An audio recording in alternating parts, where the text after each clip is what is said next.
A while ago, I made a video commenting on some videos I saw of other nations or other nationalities trying to impersonate the so-called melanated Americans, their music, either in the church or their R&B. I find it quite interesting because these are some of the same groups of people that used to always bash the so-called melanated Americans communities, the music. And now we find that many of other cultures are now starting to impersonate or trying to sound like the melanated Americans. And I use melanated Americans because I hate using the term black. Because according to the scriptures, we are the lost sheep of the house of Israel. We are Hebrew Israelites, the original Jews. We are not Jewish, but we are the original Jews.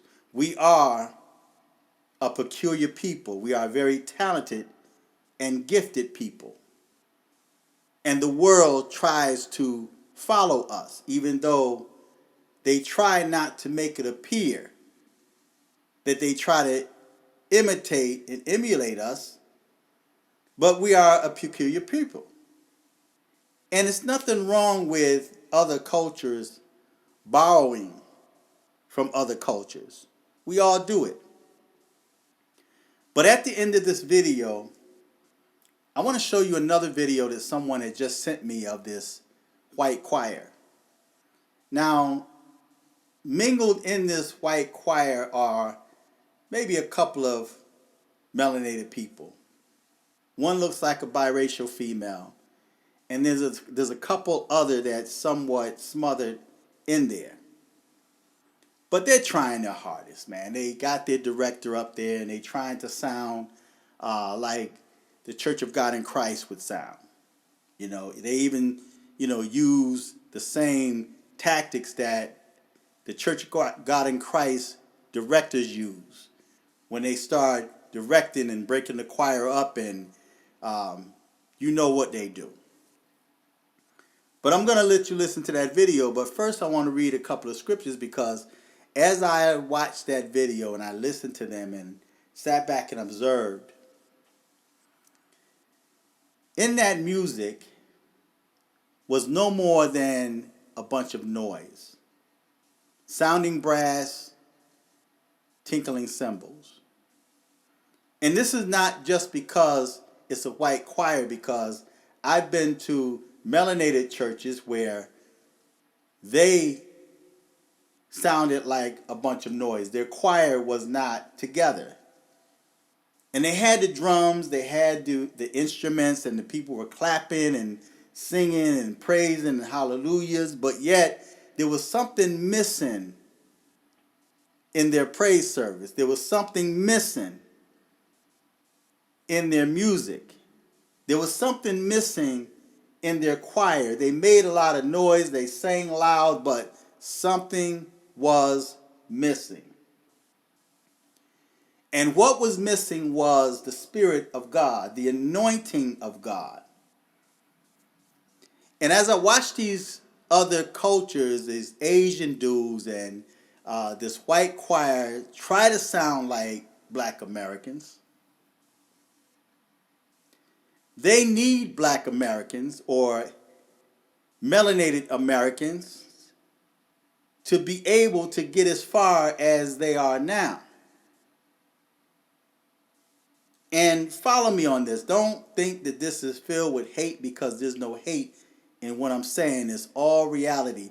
They need black Americans. Either they're on the instruments or they directed the director at one point in time and gave some tips and ideas. They need them. They need them, because without them, there is no soul. And in time past, that's why the R&B, the blues, was considered soul music, because you not only heard instruments and singing, but yet you were able to feel what these singers were singing about. You could feel it. You may not be able to relate to it because you didn't walk in the footsteps of the so-called Black Americans or the melanated Americans. So you can't really identify with what they're singing about. But you can feel it deep down in your soul. See, the melanated Americans are very peculiar people. They're very talented and gifted. And throughout time, so many cultures have stolen that gift, or the melanated Americans gave it away. And I can name several artists that adopted their music from melanated Americans, starting with Elvis Presley, the Osmond Brothers trying to sound like the Jackson 5, the Partridge Family trying to sound like the Jackson 5. They were set up like the Jackson 5. You had Elvis Presley trying to sound like Chuck Berry and who was that singing, sitting on the dock of the bay, Otis Redding. So in time past, we had whites, although they showed how much dislike they had for the melanated people, they were drawn towards their gift and their talents, their sports, their abilities. But I'm going to read a couple of scriptures that came to mind as I sat back and watched that choir, and then I'm going to play that video for you. And I want to read from the book of 1 Kings, the 19th chapter, reading the 11th to the 13th verse. And it reads as follows. And he said, go forth and stand upon the mount before the Lord. And behold, the Lord passed by. And a great and strong wind rent the mountains. In other words, it ripped through the mountains and brake in pieces the rocks before the Lord. But the Lord was not in the wind. So in spite of all of that wind and that commotion and the effects of the Lord passing by, the Lord was not in the wind. And then it says, and after the wind, an earthquake. But the Lord was not in the earthquake. So there was a lot of rattling, a lot of commotion. The same thing applies for a lot of churches. Not just the white churches or the Asian churches. But there's a lot of noise. They got instruments and singers and choirs, and they're making a lot of noise, and the preacher is screaming and making a lot of noise. But yet, if you sit back and observe, if you have that spirit of discernment, you then realize that the Lord is not in any of that commotion. The 12th verse reads, and after the earthquake a fire,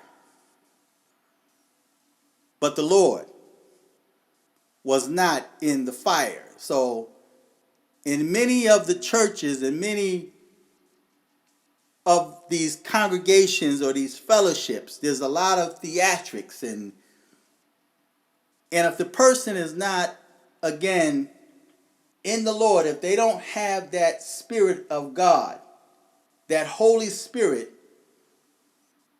to be able to discern what's of God and what's not of God, they're easily led astray. The 13th verse says, and it was so. Well, let me back up. The 12th verse. And after the earthquake, a fire, but the Lord was not in the fire. And after the fire, a still small voice. So the Lord doesn't necessarily have to speak through a lot of commotion and noise. He don't have to speak through a lot of hand claps and drums and people singing loud and singing off course. But it says, and after the fire, a still small voice. Then the 13th verse says, and it was so, when Elijah heard it, that he wrapped his face in his mantle and went out and stood in the entering of the cave.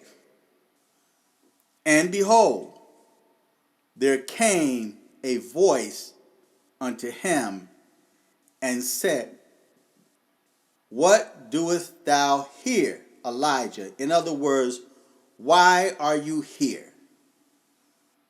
After all of that commotion, the wind, the earthquake, the fire, a still small voice came through and asked the question, why are you here? And again, it applies to a lot of the commotion that goes on in many of these churches, the witchery. It's all a form to manipulate your mind, to deceive you. You have the prophet. I turned on YouTube today and I had not watched Juanita Biden in so long. And she's a so-called prophetess that fell off and got involved in a lesbian relationship. But I hadn't watched her in a while because, she's not of God, in my own humble opinion. So I turned the video on. The first thing I heard was her screaming and yelling with the mic and sounding all prophetic like they do in the church. And the first thing that I heard her talk about was people giving money.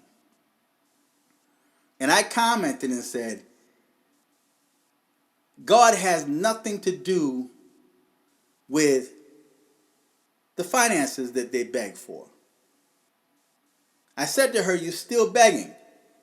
God is not in that. He has nothing to do with that money or any type of material possession that she was talking about, the witchery that she was putting on these people, the guilt that she was putting on these people.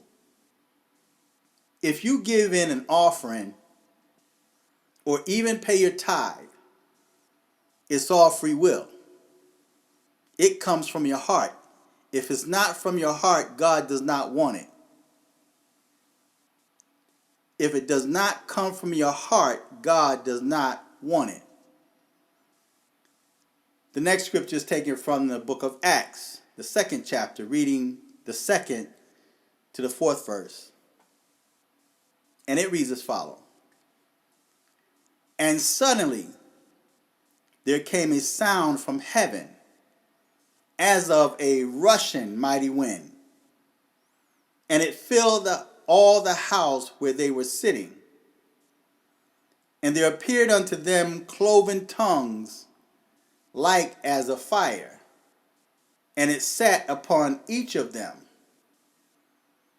And they were all filled with the Holy Ghost, and began to speak with other tongues, as the Spirit gave them utterance.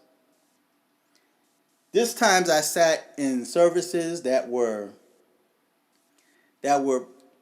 pretty much high beat and energetic, if I can use that as a description. And many of you that's been inside Church of God in Christ, as you know what I'm talking about. If you've been inside a melanated Pentecostal church, you know exactly what I'm talking about. It's very high spirited. And there's times that I've heard like them play the drums and they singing, and then like when the Holy Ghost comes, man, it's like you can hear it come. Because there's all the drums and the clapping and the singing and the people, shouting hallelujah, and they're getting excited. Then you have people that's doing their dance, the praise dance. But then there's this sound that comes through. And it sounds quite muffled or like a faraway sound. And then all of a sudden this energy rushes through, and now you have just about everybody on their feet shouting and praising the Most High. You hear people speaking in tongues, and then you have the interpreters of tongue, and then you got people that's being delivered, and being healed, and you have demons being cast out. I've been in those type of services. And not every time that you hear those drums play or the choir sing, not every time you're going to witness that type of energy where the anointing comes through. So it doesn't matter how loud the drums are, how loud the choir sing, or how many hallelujahs you hear. The Lord is not in most of that. The most of it is coming from your emotions, your thoughts and ideas. And then you have the people mixed in there that's playing. That's not even serious because they got the devil in them. So now that's their way of making mockery, and you're not aware that they're making mockery of you and the Lord. So you got people that will come there and that will play. You got people that will come there just to record and watch you act a fool. But then there's the time when that rushing wind comes in, that spiritual energy, that spiritual wind, the Holy Spirit comes in. And it fills the house. And those same people that came there with the bad motive and intention, now you see them in tears, stretched out on the floor, repenting for the evil that they've done in their lives. Find that to be quite interesting, huh? So the Lord is not in a lot of noise. Can he be there? Of course. The Bible says where 2 or 3 are gathered together in his name, he's in the midst. When you gather together in his name, not for your own selfish reasons or your self gratification or trying to appear that you're saved, but yet outside of church you live a different lifestyle. But I'm going to let you watch that video. And then I want you to feedback and tell me what you think. Check this out.